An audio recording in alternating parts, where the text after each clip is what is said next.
Go for the beers. Go for the cheers. Go for the hit and the hits. Go for the scene. Go for the screens. Go for the gallery. Go for the win. Go to Ocean. EAGLES. Eagles. Week 8 in the NFL, and the Philadelphia Eagles are in Landover, Maryland to take on the Washington Commanders and improve to 7-1, we hope, on this season. We'll be breaking it all down right here on the Malamut Law pregame show with yours truly, Marc Farzetta, and, of course, my co-host today and every week, Bill Colarulo, Seth Joyner, and Eagles veteran reporter Derek Gunn as well. Fellas, the last time these two teams met, we know this one went to overtime in a 34-31 victory for the Birds. Now this Eagles team is very different, at least when you look at that secondary. What is Howie going to do next? You got the trade deadline coming up on Tuesday, but let's talk about what he has done so far when we talk about adding Kevin Byard to the pack here. And then also Jalen Hurts' knee. What is the injury status? What is the health status? Is it something he just has to simply push through? We'll talk about it all today during the pregame show. But Gunnar, let me start with you first and foremost. Let's talk about the health of our quarterback in Jalen Hurts. Throughout the week, he said it was something that did not happen in the Jets game. It's just something that he's dealing with right now. What do you know? What's the latest? How much is it hindering his play, if at all? It's not hindering his play any more than what we've seen of him for most of this season, but it is the biggest mystery of the Eagles this season in terms of when exactly did he get hurt. He said it wasn't the Jets game.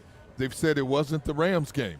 But we have been talking throughout this season about noticing that his gait is noticeably slower than what we've seen him be in 2022. We've wondered, is it deliberate because he's taking care of himself? We've also wondered if the coaching staff has instructed him to better protect himself to get down. And when you look at some of the freak accidents that have had to some of the quarterbacks already across the National League, it makes sense. But the big side story is, if he's been injured, why hasn't this come up on an injury report? Because even when players have flu-like symptoms, that is also put on an injury report. Yet the Eagles have never put him on an injury report. He's played every game, but this story is starting to pick up more and more steam about why the Eagles have not had to put him on an injury report. So we don't know exactly how hurt or not hurt he really is. There's one thing I trust. I trust that it did not happen in the Jets game. I think it happened much earlier than that. I think it happened much earlier in the season. And he has just been trying to push through this. Because Seth and Bill, we've looked at this all season long and said he does not look the same. Look, the Eagles right now are 6-1. Things are sitting pretty as far as I'm concerned when it comes to this Eagles team. But when you look at the quarterback, he just physically does not look like he is capable of the same things that we saw in years past from Jalen Hurts. Seth, what are you seeing? I think it's something that kind of comes and goes, because we've seen times throughout the season where he's had a burst, and we're like, man, he looks like he's fine right there. And then we've also had these times throughout the season where it's like, man, he doesn't look the same. Right. You know, so, I mean, you take into consideration the fact of, you know, how much trouble the Eagles would be in if it's discovered that they hadn't been putting him on the injury list. So they're not going to tell you when he got hurt. You know, that's just common sense. That would be like telling on yourself. And then conversely, this week, he doesn't even show up on the injured list after coming out late after halftime and putting a knee brace on the knee. You know that they're doing some treatment on him during the week. You know that there's something going on, but to save their behinds, they're not putting them on the injury list. You know, so listen, I don't think it's that much of a concern, because I think this is something that's going to be perpetual for him this year. Nobody knows exactly what the circumstances or what the situation is. He's played well. He's looked like he's himself at times, and other times he's looked like he's not himself 100%. Yet the team is still 6-1. And to be quite honest with you, I would much rather see him play from the pocket than to see him run around anyway. So, you know, if he's got the brace on, you're only going to see him run when he has to run. And I thought it was interesting this week when he was addressing the media. He said, "I've never been hurt outside the pocket." And I'm like, does he not remember the Bears game last year? Because that was outside the pocket, unfortunately. Yes, Bill, I know you spoke to a doctor on your barely show. outside the pocket. It was still outside the pocket. No, but Bill, you spoke to a doctor earlier in the week on the Philly Sports Power Hour right here on JAKIB Media, and that doctor had he was not treating. It was one of those cases, not treating Jalen Hurts, of course, but from what he deduced from his medical background, there was a particular issue he thinks Jalen Hurts is dealing with. And you've heard it from some other people as well that he's probably dealing with an MCL-type strain. Now, the good news with that is it's something that can heal itself. That's why they put the brace on, maybe just to give him a little bit more stability. But this doctor didn't feel that it was anything to worry about. I had Dave Spadaro, the Eagles insider, on my show as well, said, look, it's a non-story. Because I said to Spadaro, look, I know you need to be tight-lipped. You work for the team. He goes, I'm not being tight-lipped. This is a non-story. Jalen Hurts is fine. But I think we'll see today. Does he have that burst? We all assumed it was just him being a little more cautious when he ran the football. But it looks like there's probably something more there that's slowing him down. Absolutely, and that's one of the things that concerns me. I mean, you go back to as far as, week 2 in the season, and we were all watching the Bucs game, seeing him slide well short of the first down marker when he had a lot of room in front of him, and for whatever reason, he just went down 5 yards short of the first down marker. Very curious, but of course, we'll see how this all plays out in this game. So, yes, Seth, to your point, comes and goes. We'll see if it is not there today at least. I think the biggest telling point in talking about this topic is when Jalen was asked, will this be a problem moving forward? And he looked at him dead face and said, we'll see. Yeah. That's the biggest red flag out of all the speculation that's going on. Yeah, I love Dave Spadaro to death, great friend of mine. Dave is going to tell you what you want to hear. He's not going to tell you. Now, the only thing with me, D-Gun, is him saying we'll see, Jalen Hurts. Yes. Sometimes I take that as a positive because last year, when he had that shoulder injury, right, they were very tight-lipped about it. He acted as if he wasn't hurt at all, Absolutely. And it was more serious than we thought. Yep. So him maybe saying, we'll see, makes me think, well, maybe he's really not hurt. Maybe they're playing mind games with us. It's last year's good enough. If you remember last year when he hurt his shoulder, is the shoulder good? Good enough. Well, good enough for what? Good enough. Good enough. Yeah. And so much so that I remember Joel Embiid even talking about his knee, saying same thing from Jalen Hurts. Good. I'll say what Jalen said. Good enough. Yeah. Good enough to play. And if you remember after the season, all of a sudden a little bit more came out about the fact that people don't understand. For the last month or so, Jalen was dealing with a shoulder injury. Couldn't extend himself 100%, but was good enough to get to the Super Bowl. So good enough, and we'll see, I guess, are some of his favorite words. If he steps out on that field today with a knee brace, which is the protect, that tells me it's week to week. See, that tells me all I need to know if he puts that knee brace on. Because we're not used to seeing quarterbacks in general wear knee braces unless they're protected. I'm in the camp of it being a non-issue, because there's not a single player in the National Football League today that's not dealing with something. Absolutely. Sure. Okay. So if he could come out at halftime of last week's game and manage to put together what he put together last week and the team could still win, then I would go so far as to say that it truly is a non-issue, in my opinion. I just think that they are in protective mode because of the trouble that they'd be in if they find out that they skirted the injury report. And Jalen's just, he's like Nick Saban. He's going to give you just what you need, and that's it. No more, no less. I'm with it. I know there's some people. I see some people here in the chat. Jay, what's up, Jay? Saying stop manufacturing a crisis.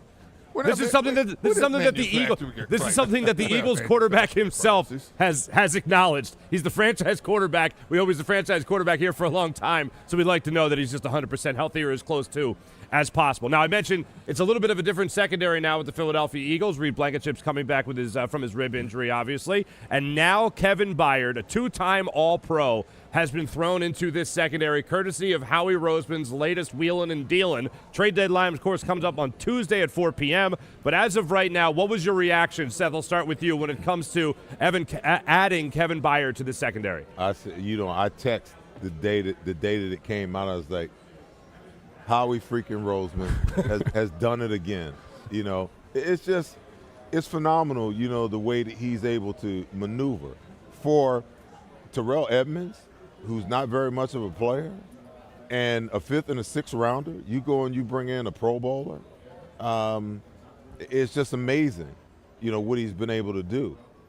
When he's needed to go get a player, he's found a way to, to swindle a player out of some team somewhere. And I'm flabbergasted, to be honest with you, that that teams even take his calls anymore,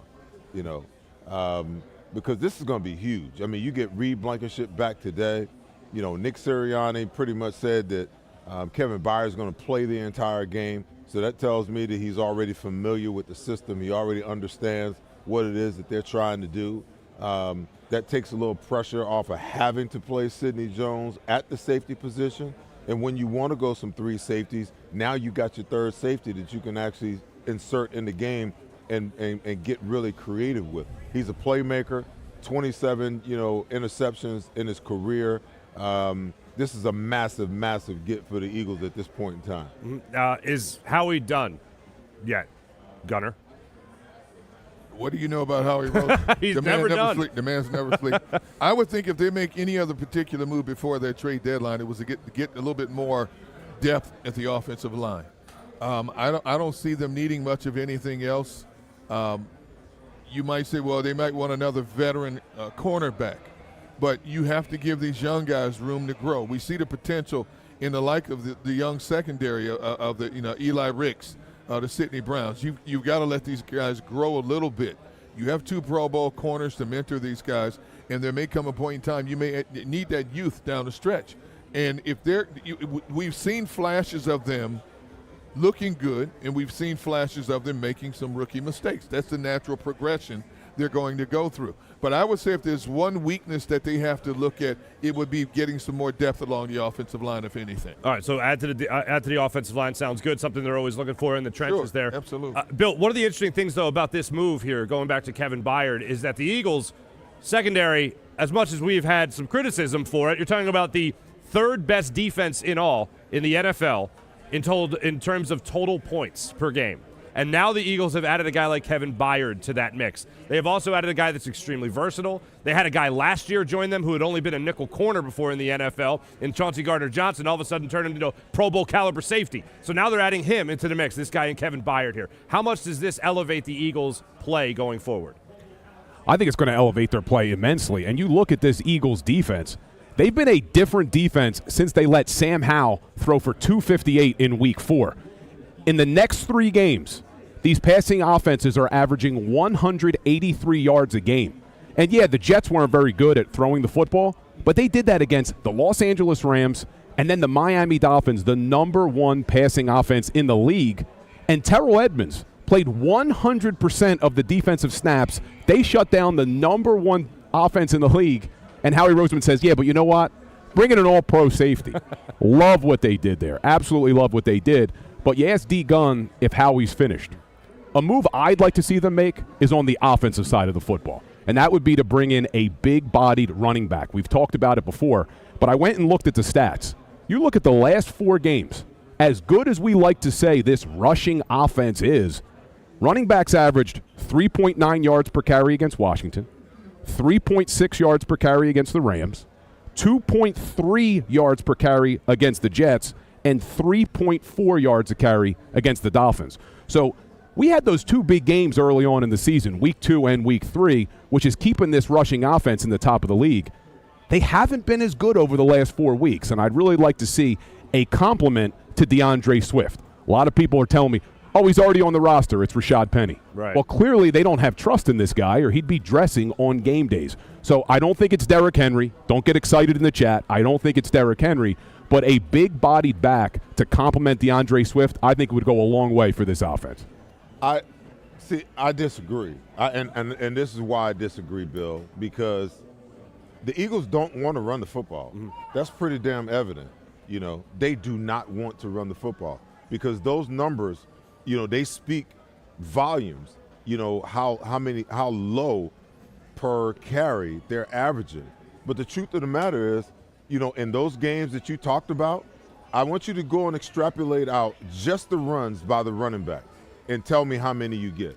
They're not running the football enough for those numbers to make sense, especially against the Jets where they only ran the ball 14 times. They handed the ball to the running backs 14 times on the offensive side of the ball. Now, the stats will say 18 total calls or 22, but that's not the truth. The truth is they handed the ball to the running backs 14 times in those games, okay? So if you're not committed to handing the ball off, you're not committing to establishing the run, it's just like 2 weeks ago. They started off, we'll go back to the Jets game.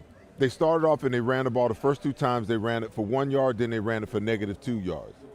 That kind of set the stage and set the precipice for, we can't run the ball, so we're just going to throw it all over the place. And that's the mindset that they have. If they start off and they're running the ball with any kind of with any kind of success, then they continue to run the football. It becomes a part of their plan. Or if they get stymied, throwing the ball all over the map, then they revert back to the running game, which actually works. But never do they come out and just say, okay, we're going to establish the running game first. And once we establish the running game, then we're going to open everything else up. They do not really want to run the football.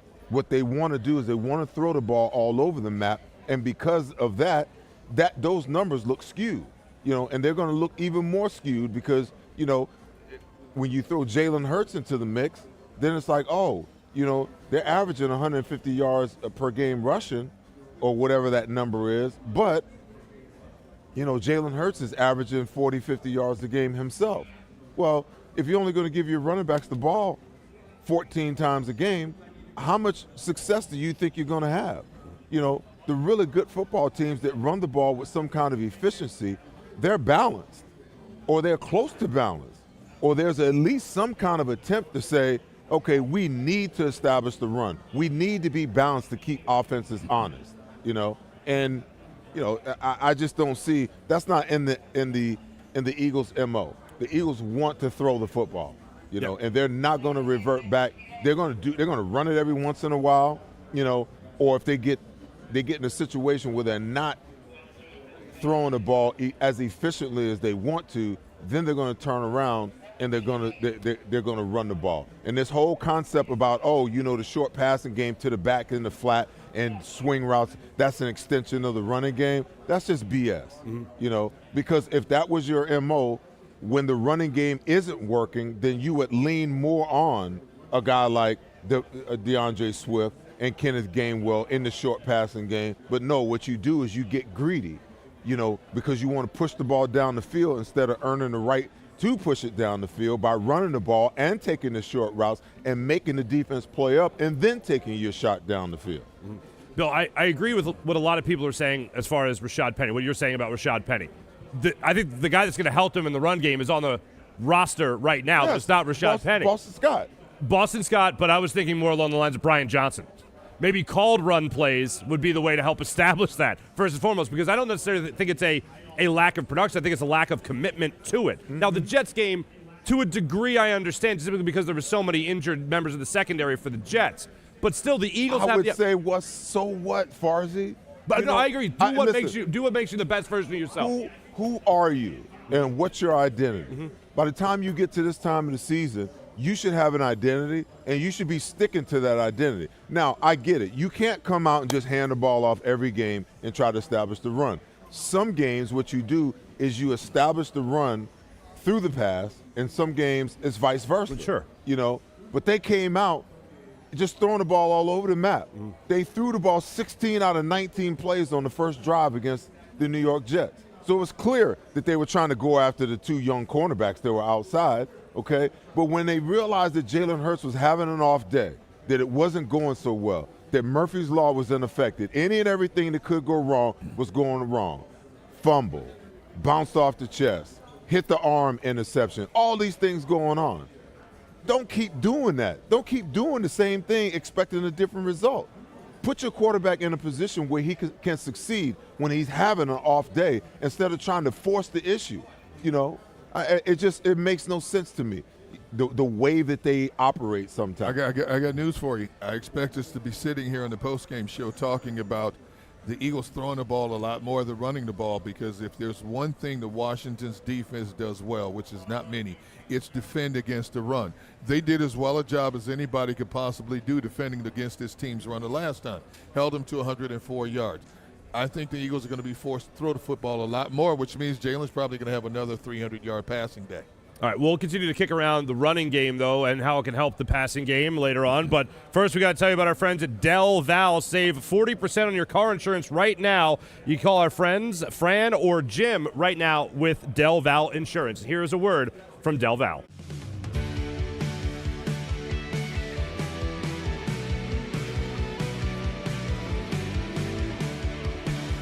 My name is Fran Salerno, and I'm a managing director here at Del Val Insurance Group. Been in the business for over 36 years, saving people money on their insurance needs. Give us a call. Let us help you custom design an insurance plan that meets both your needs and budget.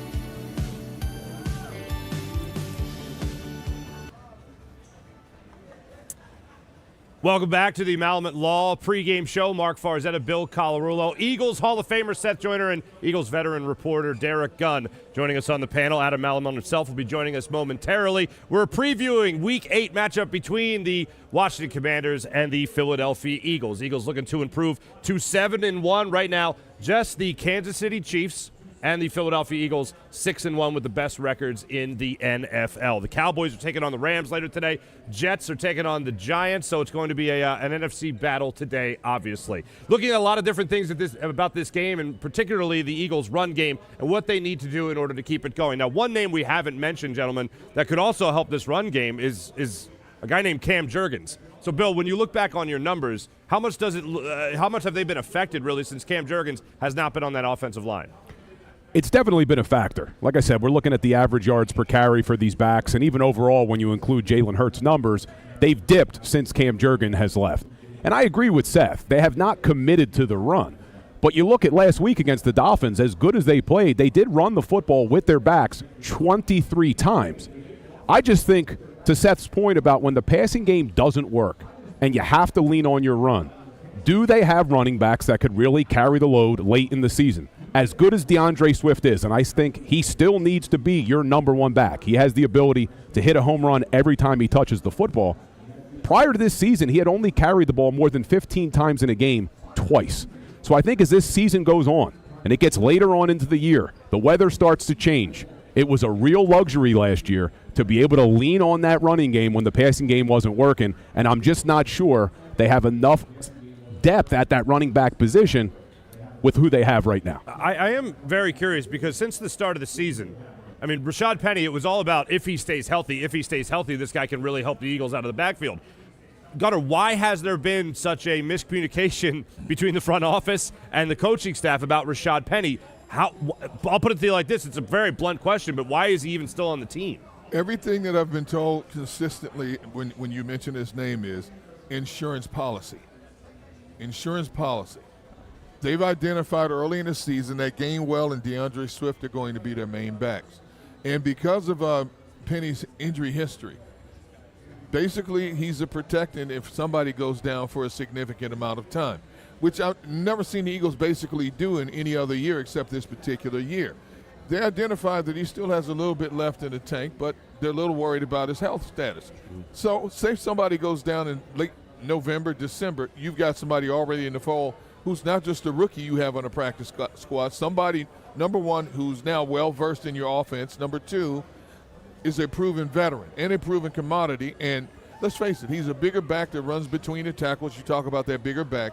He can pound it between the tackles, and he can break away as well.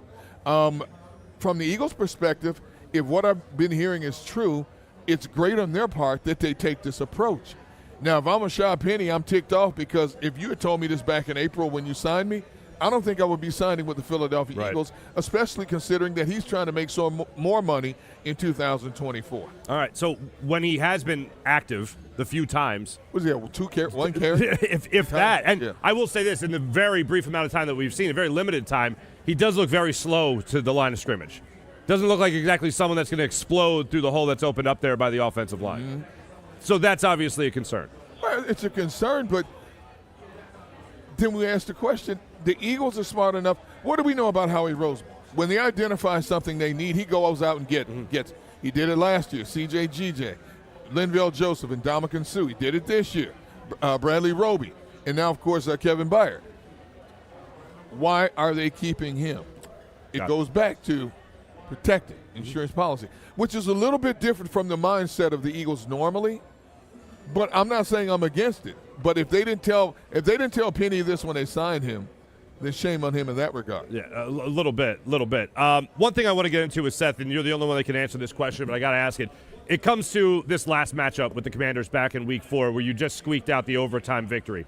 We always talk about letdown games. We talk about games that might be bulletin board material, what have you.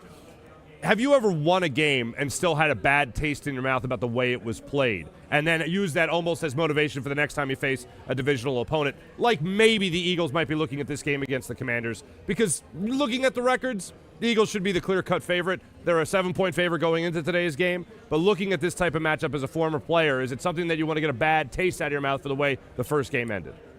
No, I just think that, it's hard to win in the National Football League, period. So any win that you get, is a win well earned. And at this point in time, believe it or not, I talked about it on my show last week. I am beyond, we're paid to analyze what's going on.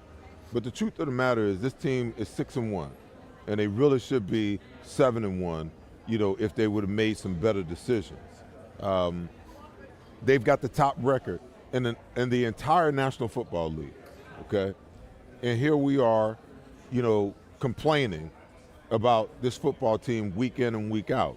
In an imperfect game, we're expecting for this team to come out and show us perfect football. It doesn't work that way. You want to know why? Because if I've got 22 pieces over here and they've got 22 pieces over here, all things being equal, no matter how good or bad one team is better than the other, you still got guys who get paid and guys who got pride and coaches that are smart on the other side.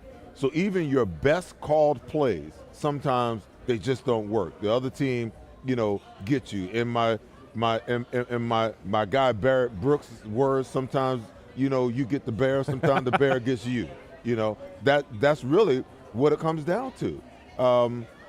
So I'm just at this place now where, I'm going to sit back and enjoy the ride because, how many times have I had to sit up and do a post-game show, for a bad Eagles team opposed to, a good Eagles team that's actually winning. Now, that's not going to preclude me or us from, delving into the numbers and delving into what we're seeing on the field. But, just to answer your question, you can't approach one game thinking about the last game. The only thing that they need to remember about the last game is how much of a game the Washington Commanders actually made it, and not come into this game thinking, believing, or feeling that all they got to do is show up. Because I don't care how bad a football team is in the National Football League, the Jets proved it. Mm-hmm. They can beat you on any given Sunday if you don't show up and you don't take care of the football and you don't play good defense and you don't do what you're supposed to do and you don't make good coaching decisions, as you go. I'll ask this question to the entire panel, but it's along those lines. So what do you want to see different in this matchup with the Commanders versus what you saw last time in Week 4? Bill, I'll start with you. You can look at third down conversions. You can look at penalties. That was a huge problem in the first matchup. What do you want to see different from this Eagles team today?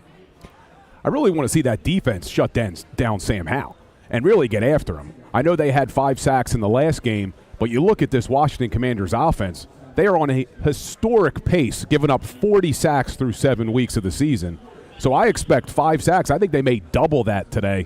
But I'd be shocked if you see Sam Howell throw for 258. They held Tua to under 200 yards. They held Matthew Stafford to under 200 yards. So that's where I really think you'll see an improvement is on the defensive side of the football. And you mentioned third down on offense. This offense has been the number 2 offense in the league, the Eagles, on third down conversions. They were only 4-12 in that first game. So I really expect to see them put up a lot of points again. They did put up 34 points, but I think they'll be better on third down. I'm hoping they will be better in the red zone because as bad as this Washington Commanders defense is, the one thing they have done well is they are a top 10 red zone defense. So let's see them carry over what they did against the Dolphins. They were basically 4 or 5. I don't count that last one where they weren't trying to score. 4 or 5 in the red zone. Let's hope that carries over today against a good red zone defense, and they put up 34 points again. But I can't imagine the Washington Commanders putting up 31 on this defense. I like the prediction of possibly 10 sacks because I didn't think you could do better than the 9 times they sacked Carson Wentz the last time they played at FedEx Field. Gunnar, what do you want to see different from the Week 4 matchup here in this Week 8 matchup? It has to be the red zone offense for this Eagles team, and especially now that you have Julio Jones in the mix, I want to see them be a little bit more creative.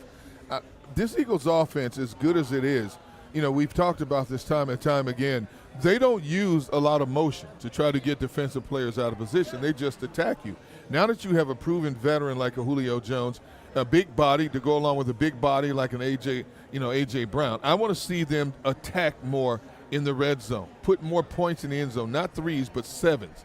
They have everything that you can think of in terms of wide receivers, tight ends, running backs, to be a dominant red zone offense. We saw it the last couple of weeks get better. Now we want to see it improve even more so. You know, Julio's been here almost 2 weeks now. Unleash him. Let's see what he can bring to the equation as well to make it that much more difficult for a defense to defend. All right, obviously no one wants to see overtime again, Seth, but what do you want to see in this matchup here? I'm in Bills camp. You know, I want to see them play better offensively because there's no way on God's green earth that this offense should have put 31 points up on this defense. And I think the adjustment should, could, and will be, you know, getting up a little tighter on the wide receivers and making Sam Howell work, make him complete balls against tight coverage. Because what they did last game is they came in and they blitzed Sam quite a bit. But they started showing it early. He saw it, but your cornerbacks were 7 to 10 yards off the ball. You know, so you got Terry McLaurin running these speed outs and slant routes and all this kind of stuff, you know, and the cornerbacks in straight chase mode. Let's get up and challenge these wide receivers at the line of scrimmage. You know, even if you're in zone, get up and give Sam the illusion, you know, that you're going to play up and tight and then bail. But I want to see them mix it up a little bit, and I want to see them get up in tighter coverage, you know, to make Sam have to throw some of those tight window throws. And that's how you're going to get pressure, because you remember the last time they couldn't even get to him. It seemed like we were just wondering, why aren't they getting there? But what people don't understand, I hear people in these programs talk about it all the time. Oh, well, we need to get to the quarterback. Well, listen, if you're going to play your damn cornerbacks 10 yards off the ball, you ain't going to ever get there, you know, because the most elementary of quarterbacks can look at the situation and see, oh, you got 4 down, your linebackers are stepping up. Well, hell, I'm going to look to my wide receivers and just give them a little head nod. That's my sight adjustment, and we're going to take the quick slant. I'm going to get the ball out of my hand before the pressure can even get there. The pass rush can't get there. Why? Because if you're not covering tight on the back end, if you don't get up on these wide receivers and you don't challenge these wide receivers and this tight end, then guess what? Sam Howell is good enough to stand back there and make throws. Now, has this Eagles coaching staff looked good enough at the game film where Sam Howell has struggled and realized that, you know what, these other teams got home because they played tighter coverage? You know, that's what I want to see. And I want to see them play better, you know, in the red zone. You know what, I agree with you, but I don't think we're going to see what you want to see, because we've been looking at this, we've been screaming about this for the last couple of years under 2 different coordinators. Mm-hmm. You have Pro Bowl caliber cornerbacks. Why are you giving mediocre talent that kind of respect? And that's what they're going to – they'll press just to give them something to look at, maybe one play. I would think if you broke it down in percentages, let's say Washington had 65, 80 plays in a game, I would say less than 7% you're going to see them press cover, because that's the way they play, and it drives you nuts.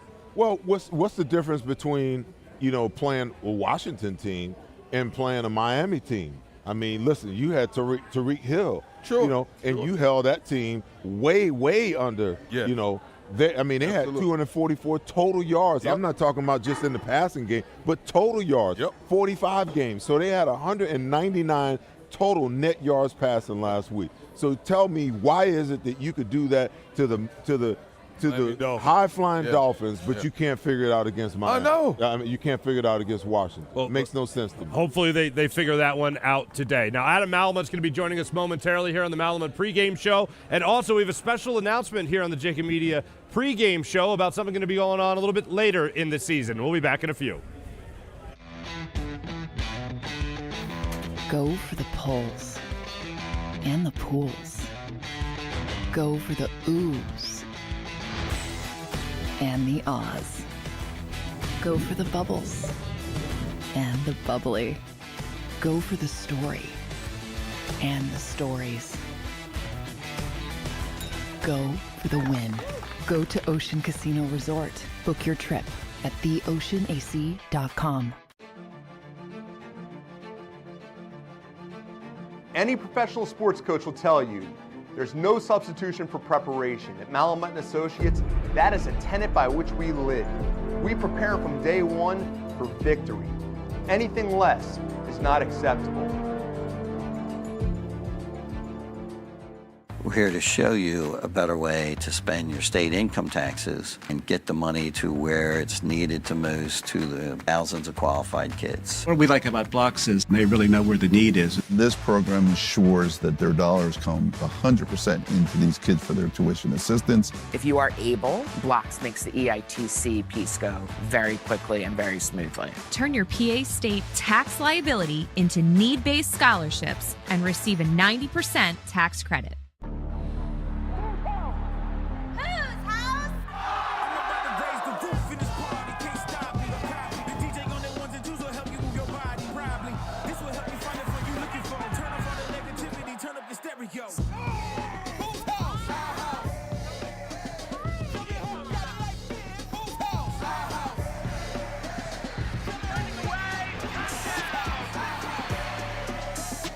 Football and Hooters, the perfect pair.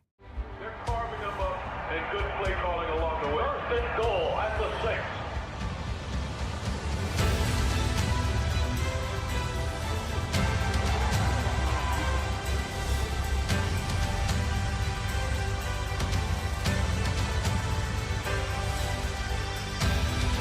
On the field of life, First Trust Bank is there for you. Champions on 3. 1, 2, 3. Because Philadelphia dreams deserve a Philadelphia bank. Any professional sports coach will tell you there's no substitution for preparation. At Malamut Associates, that is a tenet by which we live. We prepare from day one for victory. Anything less is not acceptable.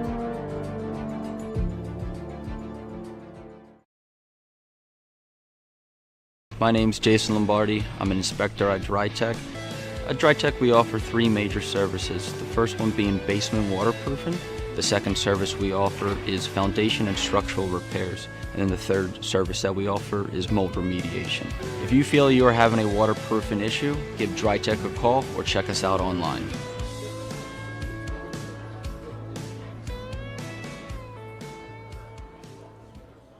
EAGLES. Eagles.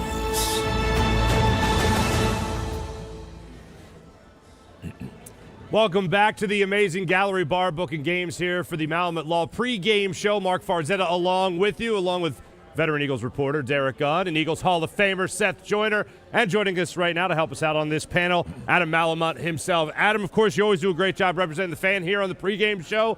When you look at this game against the Commanders, Eagles 7-point favorites going into this one. You feeling a little confident about today's game? You always ask me that confidence question, and every single time it makes me uncomfortable because I want to say yes, I'm always confident. But listen, you know, we can't discount the fact that Chase Young is playing like they thought he would play. Montez Sweat is another force on the defensive line.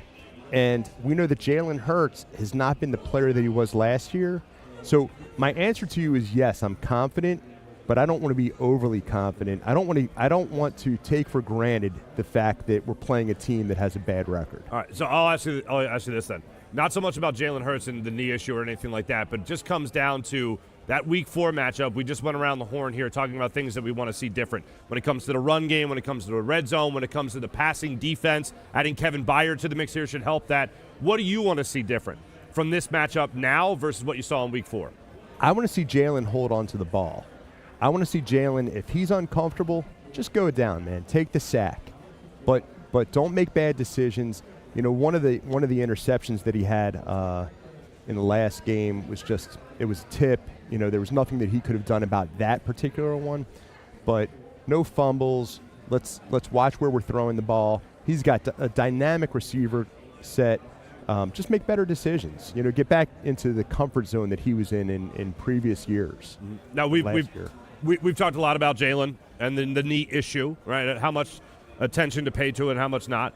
But one of the things that did come up on the injury report this week, and Gunnar, I'll ask you this question. We'll speak to John McMullen coming up in a minute from FedEx Field.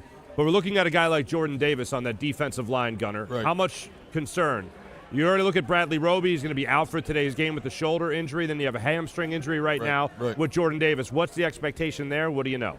Well, Jordan Davis surfaced late in the week with a hamstring injury, and he was listed as questionable. Couldn't really get a determination of his availability on Saturday because all the Eagles had was a walkthrough practice. But talking back and forth with people this morning who are down on the field associated with the Eagles, he looked pretty good, and as well as we can be expected, he is active for today's game. Being active doesn't necessarily mean he's 100%, but he's good enough to play in this particular game. But when you're a guy of that size mass and you're dealing with a hamstring injury, it's something that you're going to have to watch closely in this game today. Yeah, you're inactives right now. Tanner McKee, obviously. Rashad Penny inactive again. Bradley Roby is inactive. Patrick Johnson. Moro Ojomo and Albert Big O. We'll just call him Big Al right there. Now let's go to FedEx Field and talk to our friend from JAKIB Media, of course, our NFL insider and Birds 365, John McMullen, who is at FedEx Field. John, what are the field conditions looking like right now at FedEx Field? Oh, it's beautiful FedEx Field. You know that guy. So it's like the Shangri-La of the NFL. But yeah, I mean, from a turf perspective, it's, there are worse stadiums. So, players don't like playing in MetLife Stadium. So, I can't speak to the gates, that might fall on your quarterback, but the field should be fine. Fair enough. We were just kicking around the injury issues right now with the Eagles. Fortunately, not that many, but Jordan Davis is active. He had the hamstring injury in practice. What's the expectation for his level of play today? Yeah, I just saw Jordan going through some pregame stuff, testing out the hamstring.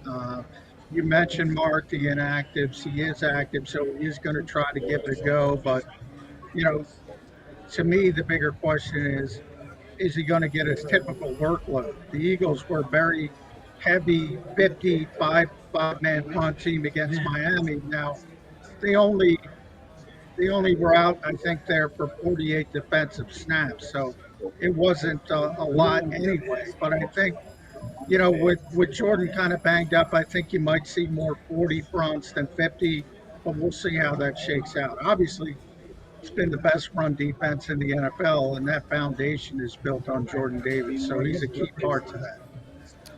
Hey, John, Howie Roseman once again shocked us all by going out and getting Kevin Byard in the latter part of the week.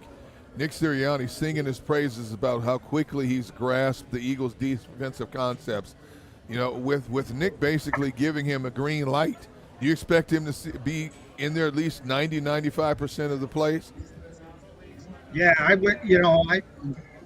You can't go over all the snaps, but I would say so. I would place it at 98%. Yeah, I think he's playing the whole game. I think he's playing the entire game. He's here for a reason. He's a veteran player. Remember, some of these other guys the Eagles have brought in, Bradley Roby, Julio Jones, they were not playing. They were not in camps. They weren't on teams. So you have a bit of a ramp-up period, a bit of a pitch count. I asked Nick that question on Friday. He said, no pitch count. So it's more just how much of the defense does he know? Does he understand? Again, this is a veteran player. You saw it with C.J. Gardner-Johnson last year a little bit before week one, and the Eagles got him up to speed that quickly. I would say this is a player that's even savvier than C.J. I think he's going to be out there the entire game.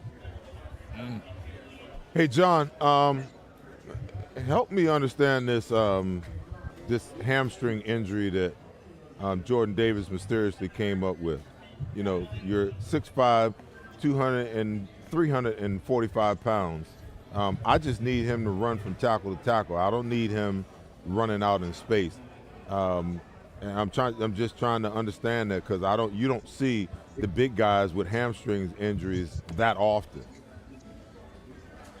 No, I don't think it's as serious as what a speed player says. So, hamstrings. Devontae Smith, for example, a couple of weeks ago came up with a hamstring, and he's been dealing with that. I was a little bit more concerned from that perspective because, thoroughbreds, as you like to call them at times, the fast players, that can linger, especially if you tweak it and you can make it worse. And a 2-week injury could turn to a 4-week injury, 6-week injury. I don't think that's as big a problem with Jordan Davis, but you're uncomfortable. Strength is a big part of his game. Obviously, he generally holds up against double teams, and guys are pushing on him. And if you don't have that lower body 100%, it can make you effective. But he's out there and he's playing, and that says something. If there were any concern, I think he'd be inactive. I think they, especially if you think about the schedule, and while the Eagles don't like to admit this, I can admit this, Dallas is on the schedule next week. So the last thing you want to do is get Jordan Davis further injured before that game. So I think the fact that he's active is a very, very good sign. John, Curtis Samuel was listed as questionable, a game-time decision. And we know that Sam Howell has Terry McLaurin and Dotson, but he's going to need every weapon he can against our Eagles defense. Have you seen him out there, Curtis Samuel, working out before the game? Have you heard anything about his status? Yeah, as you're speaking about that, Adam, I'm just looking because the inactives just came out for each team, and Curtis Samuel is not on the Commanders list. So, that means he's playing. Now, similar to Jordan Davis, what we just said, that doesn't mean he's going to be as effective or play as much as he typically does. But all the indications I get is it'll be a typical game for Curtis Samuel. And that's a big thing because the Eagles have used 8 different slot cornerbacks in 7 games. 8 different, think about that, 8 different slot cornerbacks in 7 games. I think it's going to be Sidney Brown today, getting most of the work in the slot, but you might see Josiah Scott, you might see some Eli Ricks. So that's been sort of the bugaboo for the Eagles defense this entire season. They've been able to persevere because of the defensive front has been so dominant for the most part. So many pressures, so much speeding up of opposition quarterbacks.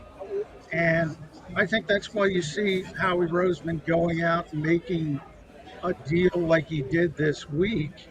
They gave up 244 total yards and 10 offensive points to the best offensive football. But Howie's honest with himself and said, no, we have problems on the back end. We need to get better. And he might still be looking for a slot corner if he can find one. But it's been an issue. It'll continue to be an issue.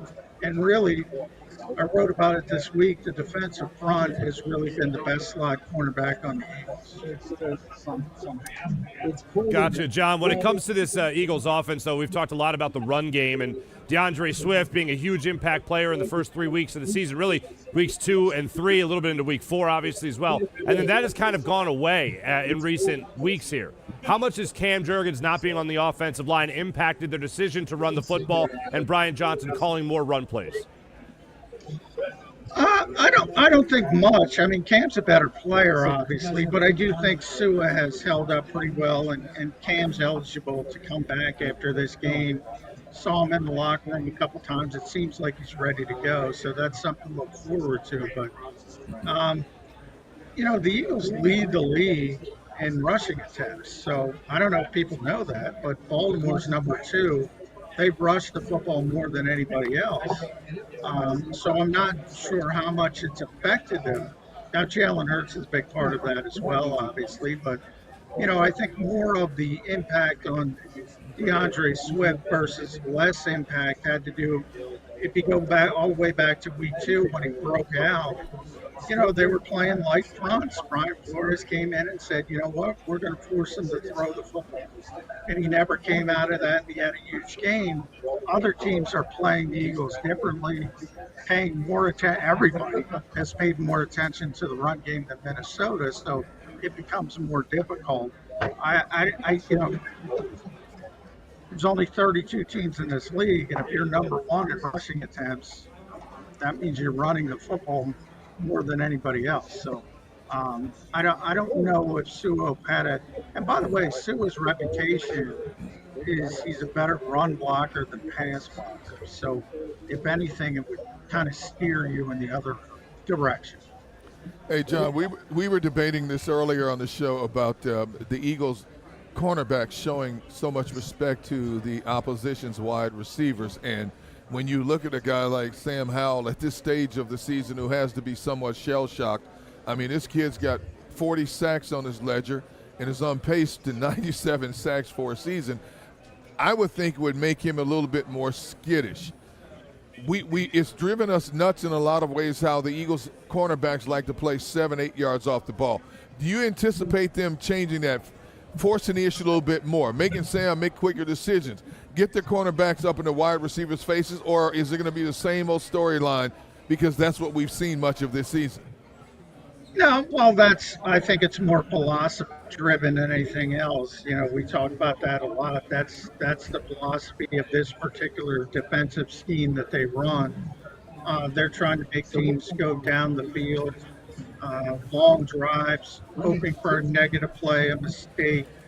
But when it comes to stuff like that, look, I think they gave a tremendous amount of respect to Tyreek Hill, but everybody does. I think they gave a tremendous amount of respect earlier in the season to Justin Jefferson, but everybody does.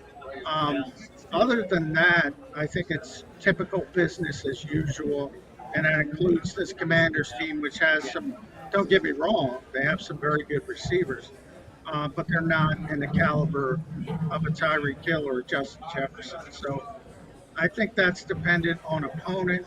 But what's not dependent on opponent is that the Eagles are fueled by their defensive front, and that's where they speed up quarterbacks. That's the guys who are speeding up the quarterback.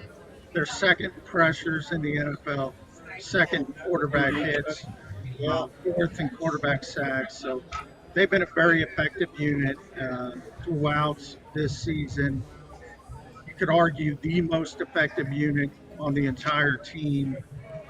And the big reason why this defense is the 6th ranked defense in the NFL, because I just talked about the slot position. I asked James Bradbury this week, I said, James, have you ever seen anything like this? So many different bodies in the slot. And he said, no, never. Talked to Doug Peterson back when he was the Eagles coach.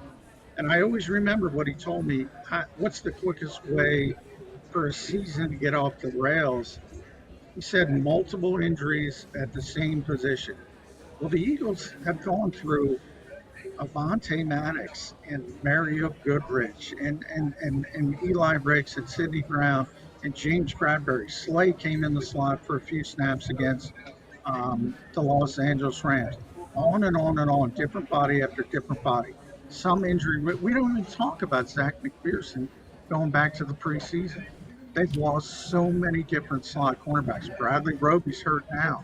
And they've still persevered. The reason why? Because of that defensive front. Hey, John, I'm just working through some numbers here because, I want to, talk about your comment that the Eagles have rushed the ball more than anybody in the National Football League. Sometimes, numbers, can be a little deceiving because if I take you through all the numbers of the Eagles' rushing attempts and how the NFL classifies rushing attempts, when a team drops back to throw the football and the quarterback has to take off, that play is no longer a pass play, it's deemed a running play, okay?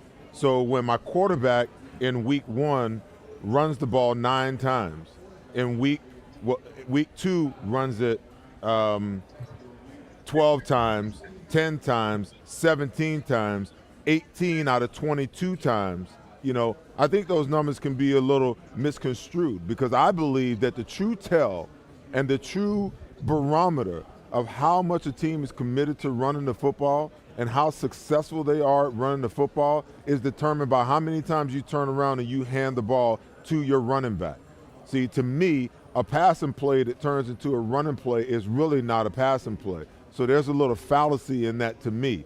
I don't believe that the Eagles really want to run the football, to be honest with you, because if you really stop and think about it, they're only averaging right around 16 run plays to running backs throughout the entire season, with the exception of the Minnesota and the Tampa Bay game, where they gave the ball to the running backs respectively 36 times and 30 times in a 48 and 40 carry run series. So that means that Jalen Hurts ran the ball 12 times against Minnesota and 10 times against Tampa Bay, and we have no way of really understanding whether those were run plays or whether they were pass plays until you really delve into the numbers.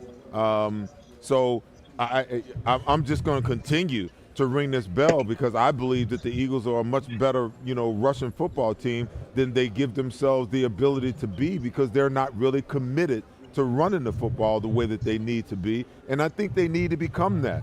Listen, Washington's defense is giving up 125 yards per game rushing, and I know that they only had 104 the last time they played them, but if you get into one of those situations where you come out and you pass the ball all day today, this is going to be another one of those games where it's going to be touch and go all the way to the end, instead of establishing the run and then get into the pass. Yeah, well, it kind of works both ways, Seth. If you look at Baltimore, they're the number 2 team. Who's their quarterback? Obviously, if you're going to run the ball a lot, you're going to have a quarterback in the modern game who runs the football quite a bit. That's why Jalen Hurts and the Eagles are number 1. That's why Lamar Jackson and the Ravens are number 2. But, I've had this discussion with Shane Steichen a bunch when he was here. And Shane used to get mad because, there was a game last year where Jalen ran it 16 times. And he got a lot of criticism. Can't run the quarterback that much. And Shane was like, we have 4 design runs in that game for Jalen Hurts. And, sometimes if you call an RPO, it can go run or it can go pass. Mm-hmm. Now, the Eagles aren't doing as much RPO this year as they have last year, but they still run more than anybody else in the NFL. This year, Brian Johnson noted, and he got criticized for this, the bubble screens. He called them an extension of the run game. And people say, well, it's a pass, but it's not a run. From a coaching perspective, you're trying to accomplish the same thing. You just see the numbers. It becomes a numbers game. There's too many people in the box. You think you have an advantage outside. You kick it out with the quick screen, and they consider that an extension of the running game. Where I will agree with you is, but the Eagles are no different. It's the modern game.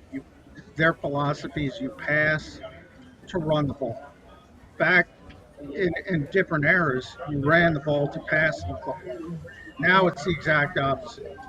You pass the football to get the lead, and then you run the football to close out the game and get out of the clock. So from that standpoint, I agree with you, but that's no different than anybody else in this league, with the possible exception of a Tennessee with Derrick Henry in the past. But, always with those teams, they don't have quarterbacks they're confident in. Mm-hmm. So would you rather be in that position? I would argue I would rather have a quarterback I'm confident in. And, John, I would even challenge the numbers or that assertion that, that the short passing game is an extension. If I go back to the Jets game, if that's really the way that you see it, then why didn't you stick with that?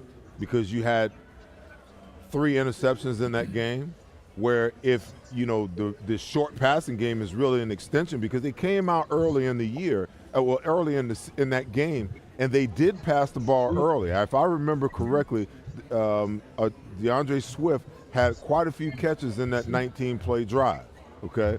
They went right down the field. Now, if you're going to call that an extension of the run game, okay, then why wouldn't you stick with that as the game went on? You continue to see that your quarterback was struggling a little bit, and I talked about it earlier. I said, Murphy's Law was in effect. Every single thing that could go wrong. You had a fumble. You had a ball that bounced off your tight end's chest. You had another ball, that was tipped or, hit his arm, So why didn't you stick to that?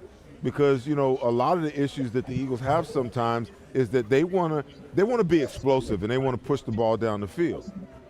But you have to earn the right to do that. And the way that you earn the right to do that is with your short passing game and your running game. I think that's why Tom Brady was so successful all the years that because Tom was willing to take whatever the defense gave you just so he could move the chains and score every single possession, okay? The Eagles get impatient sometimes.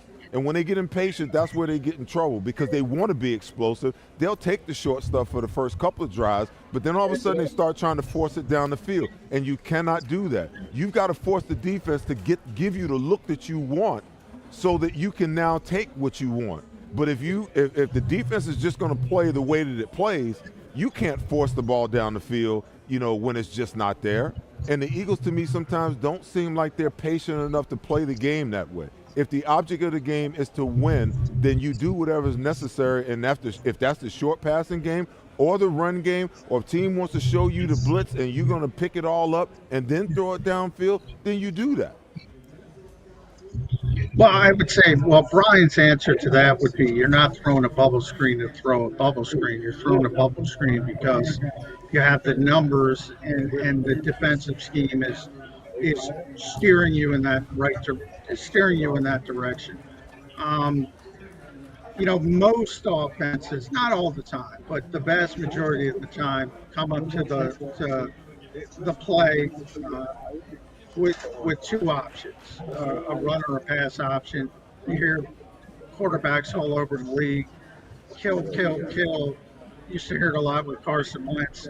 They're killing from one play to another, generally a pass to a run, or vice versa, because the play call has two different options built into it. Back in the days of Bill Walsh, and here's how a bunch of offensive coaches have described it to me. Today they teach philosophies. They used to teach plays, the West Coast offense. Now they don't have as much practice time. This is a bigger discussion. We could probably do a 3-hour show on this. So they want to get the guys up to speed. So they're teaching them, if the free safety is here, the football goes here. If there's 6 people in the box, the Eagles you're only going to see that 1 week. You saw it in week 2. They ran the football down their throat. They're not going to see that again. So they have proven they will take advantage of what the defense is giving them. They've done that pretty consistently. And then their trump card to you, Seth, I would say, if the goal is to win the game, they win an awful lot of games. And, we're at 23-2 of Jalen Hurts' last 25 starts. And the 2 losses, to be honest, you can boil them down to the same thing. Turnovers. Washington last year, they turned it over 4 times. They were -3. This year against the Jets, they turned it over 4 times. They were -4. That's why they lost the football game. So when they take care of the football, they have generally proved they will do what it takes to win a particular football game.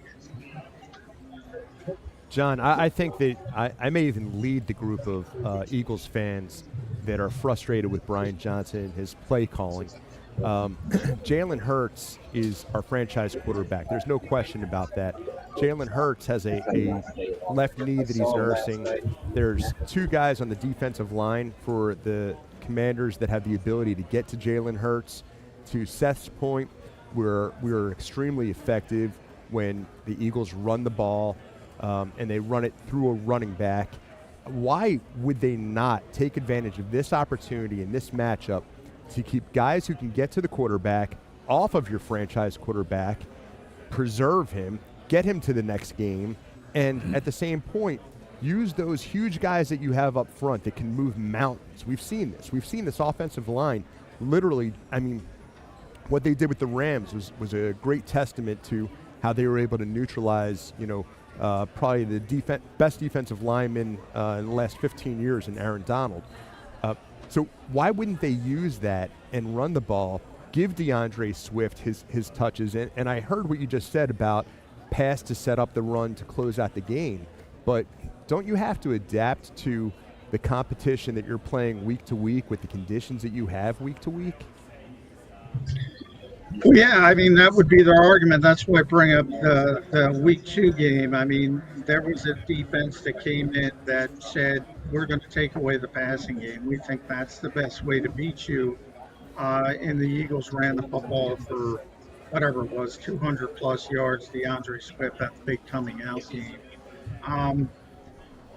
To Brian's point, the expectations were so high. I would just point to they have the 3rd ranked offense, they have the 4th ranked rushing offense, they have the 9th ranked passing offense. So they're technically better running the football than passing the football. They're 4th in points per game. They're 2nd and 3rd down offense. They're 4th and 4th down offense. The one thing they've struggled in is red zone offense, and even that's been improving. They were 4 of 5 last week, essentially 4 of 6 on paper, but the last one they were running out the clock, so they were really 4 of 5, and they've gone from 27 to 23 to 19, so they're going up incrementally. I mean, I would say to most of the fan base who complains about this offense, what are you watching? And if you are watching, watch some other teams, because there's not many teams in the NFL that are top 10 in every single meaningful offensive category. John, last thing for you here, your official prediction for Eagles Commanders today. Washington has played the Eagles a little bit tougher, but that has generally happened at Lincoln Financial Field for some odd reason. The Eagles have had tremendous success in recent seasons here at FedEx Field. I can see already Eagles fans will take over the stadium, so not much has changed from that perspective. The Commanders are on the brink. Everybody's talking about the trade deadline. They might move Chase Young. They might move Montez Sweat. And they're coming off a really bad loss with the New York Giants. I think the Eagles are going to win the game. It's probably a little bit closer division game than people might like or expect, but I think it'll be a 28-17 game. And I don't think the Eagles will be threatened all that much. Fair enough. John McMullen, Birds 365, our NFL insider here at JAKIB Media. Thanks so much, John. Hey, thanks, guys. All right, we're going to continue the analysis for this game. Also hope to get a special announcement in by the end of the show about what we can be doing at the end of this football season. All that and more coming up here on the JAKIB Media pregame show. Hey Philly, it's Tom Giordano from Pond Lee Hockey. Follow us on Instagram for your chance to win free Eagles tickets all season long. That's right, I'm talking regular. Go for the pulls and the pools. Go for the oohs and the ahs. Go for the bubbles and the bubbly. Go for the story and the stories. Go for the win. Go to Ocean Casino Resort. Book your trip at theoceanac.com. Any professional sports coach will tell you there's no substitution for preparation. At Malamut Associates, that is a tenet by which we live. We prepare from day one for victory. Anything less is not acceptable. We're here to show you a better way to spend your state income taxes and get the money to where it's needed to most to the thousands of qualified kids. What we like about Blocks is they really know where the need is. This program ensures that their dollars come 100% into these kids for their tuition assistance. If you are able, Blocks makes the EITC piece go very quickly and very smoothly. Turn your PA State tax liability into need-based scholarships and receive a 90% tax credit.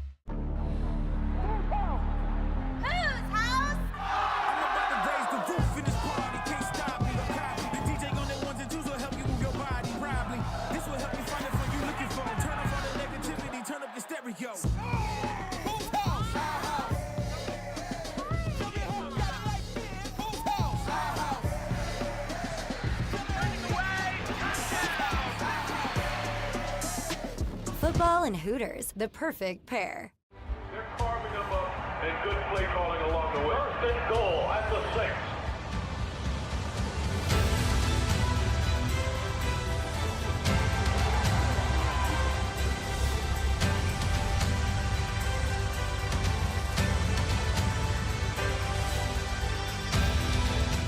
field of life, First Trust Bank is there for you.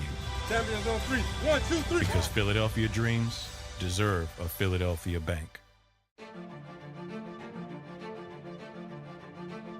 Any professional sports coach will tell you there's no substitution for preparation. At Malamut & Associates, that is a tenet by which we live. We prepare from day one for victory. Anything less is not acceptable.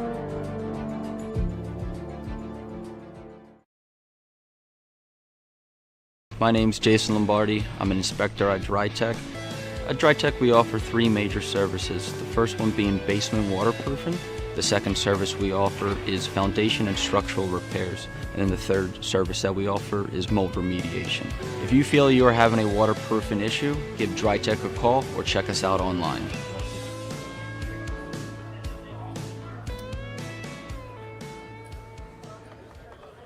EAGLES, Eagles.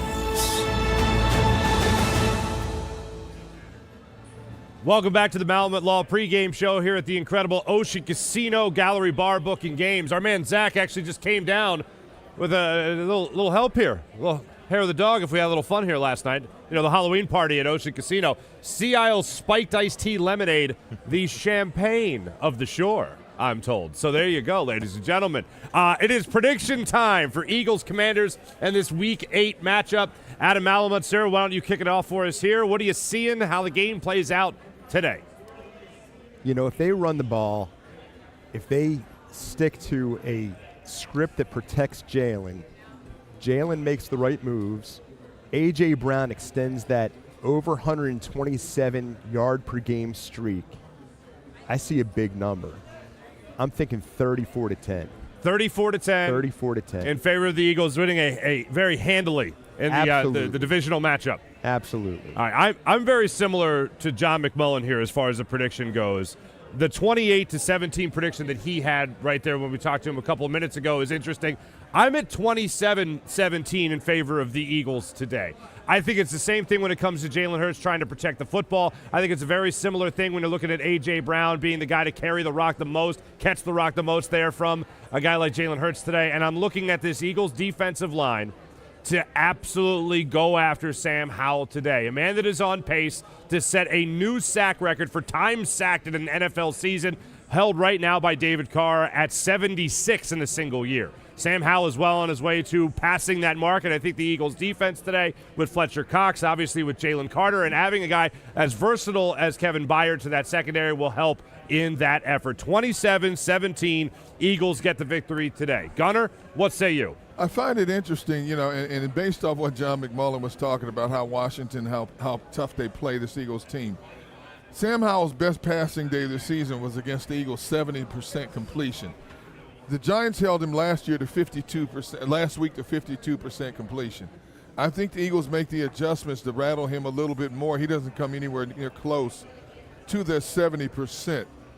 But I want to see what kind of fight the Washington Dogs have in them, because Adam Schefter came out with a report earlier that whether or not Washington has a fire sale between now and the trade deadline Tuesday will be based on how the team performs in this game today. That means some of those 4 first-round draft picks in the trenches could be gone. You go back to what Jonathan Allen said earlier in the week. I mean, everything he said basically had to be bleeped, not for public consumption. Usually when a veteran steps to a microphone and knows exactly what he's going to say, he's speaking on behalf of a lot of frustrated players in the locker room. So we're going to find out what kind of fight these Dogs have in them today. I don't expect the Eagles to lose this game. As a matter of fact, I picked the Eagles to win it 30-20. But I expect it to be a good old-fashioned NFC East tussle. Gotcha. Seth, what say you for today's kickoff? D-Gon, there's an old saying, it's all fun and games if somebody get hit in the eye. That's right. That's right. And I just feel like this Washington team is like teetering right on the edge right now, and all they need for the Eagles to do is just push them over the edge, and the whole house of cards is going to fall down. You know, I don't wish for anybody to lose their job, but I feel like Ron Rivera is in a very precarious position right now with this new ownership. Listen, they didn't spend $6.4 billion for a team to go out and perform the way that they have performed. I feel bad for not only him, but I feel bad for Eric Bieniemy, who's finally gotten out from under Andy Reid's shadow and who should legitimately be a head coach right now, and what this could mean if they're relieved of their duties as as coaches. Where would Eric Bieniemy go then? So that being said, I think the Eagles kind of found themselves last week. I feel like they found themselves offensively, defensively, and believe it or not, we have gone 8 weeks, 6 weeks, 7 weeks into the NFL season, and we have been talking about the special teams, if you can believe it or not. The only thing we've been talking about is a Jake Elliott missed 37-yard field goal. That's it. And when you're not talking about the special teams, that means that they're doing something pretty darn good. But I think the offense has kind of found itself. The defense understands and knows its identity. They're giving up, 61, 62 yards per game rushing the football. I think that they will maintain that. But I see a big win here because if the Eagles get off to a good start, I think that this thing can really, really get out of control. And if they get up and they press the cornerbacks just a little bit and make Sam Howell make the difficult throws, I think that, the turnover issue that we've been having, we can flip it back in our favor again. I like the Eagles 35-14. 35-14. All right, Adam, you and Seth are right there on that same page. Blowout victory. Closer, right? Yeah, it's split. We have it as 10-point games here, Derek, and you guys have it as a blowout. I'll take the blowout. I'd be happy to be wrong about this one as long as they win. A couple of things to look forward to. By the way, the only time we've talked about special teams really has been Britton Covey. Crash test Covey. Britton, I know you do. Dude. I know you do. I'm telling you right now, before the season is over, he's going to take one back to the house. I'm for it. And Mike Missinelli is going to owe me a cool, smooth 20. Nice, crisp 20. A couple of things real quick about today's game that I found interesting real quick. A.J. Brown has totaled 125-plus receiving yards 5 straight games. That has tied the NFL record, as we know. Maybe he sets the new NFL record today. And how about this regarding road games? Hassan Reddick, a couple of names came up here, Seth, that you know very well. Hassan Reddick aiming to become the third player in Eagles history to post 2 or more sacks in 3 consecutive road games with Reggie White and Clyde Simmons. Wow. Not too bad. So Hassan Reddick in pursuit of that today. Go get it.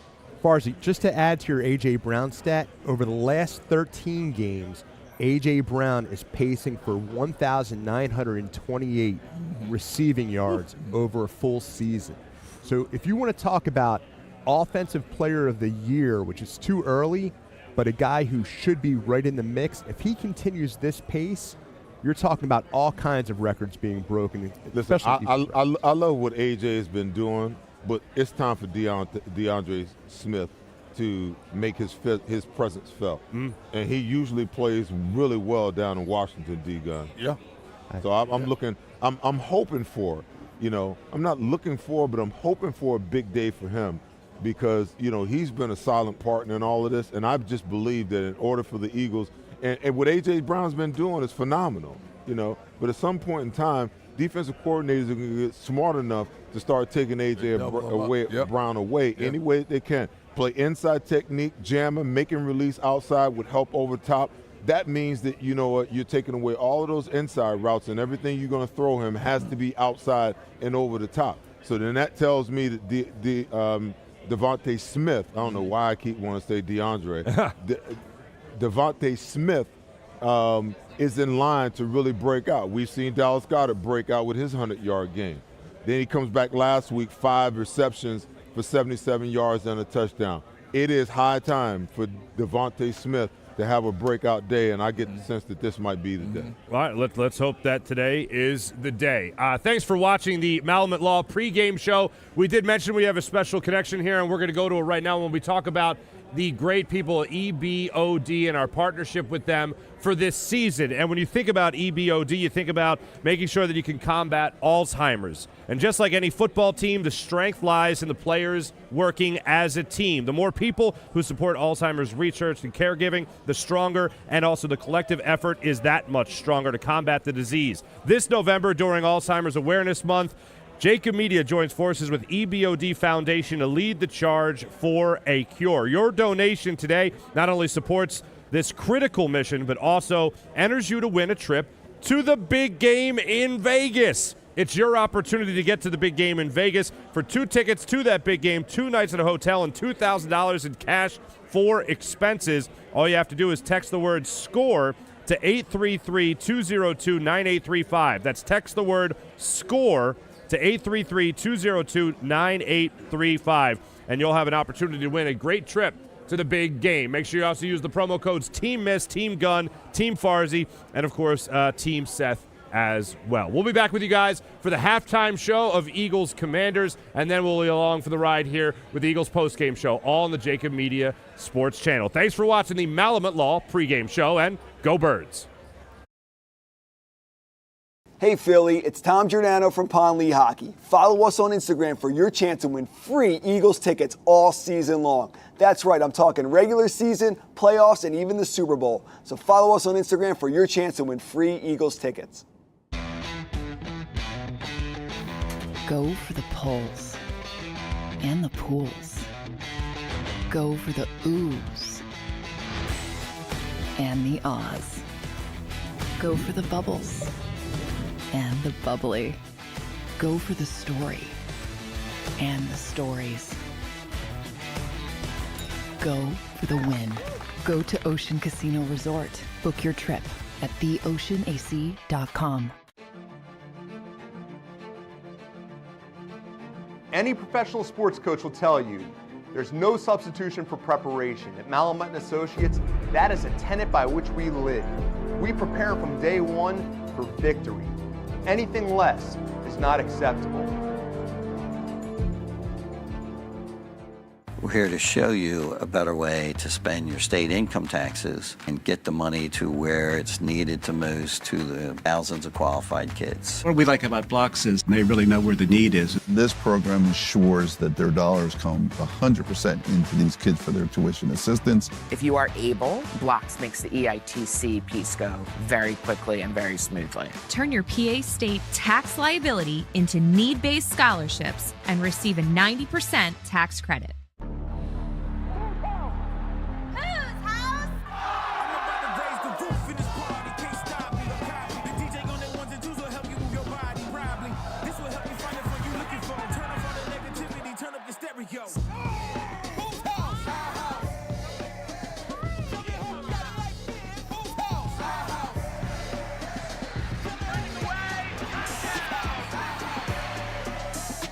Football and Hooters, the perfect pair.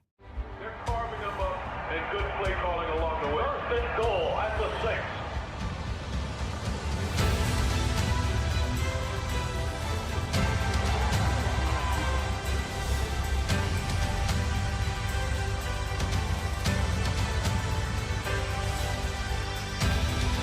On the field of life, First Trust Bank is there for you.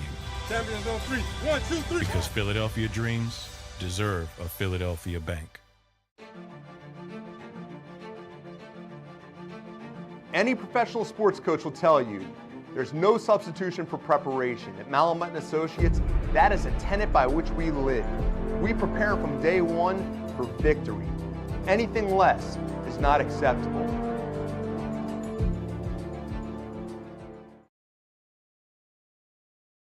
My name's Jason Lombardi. I'm an inspector at DryTech. At DryTech, we offer 3 major services. The first one being basement waterproofing. The second service we offer is foundation and structural repairs. And then the third service that we offer is mold remediation. If you feel you are having a waterproofing issue, give DryTech a call or check us out online.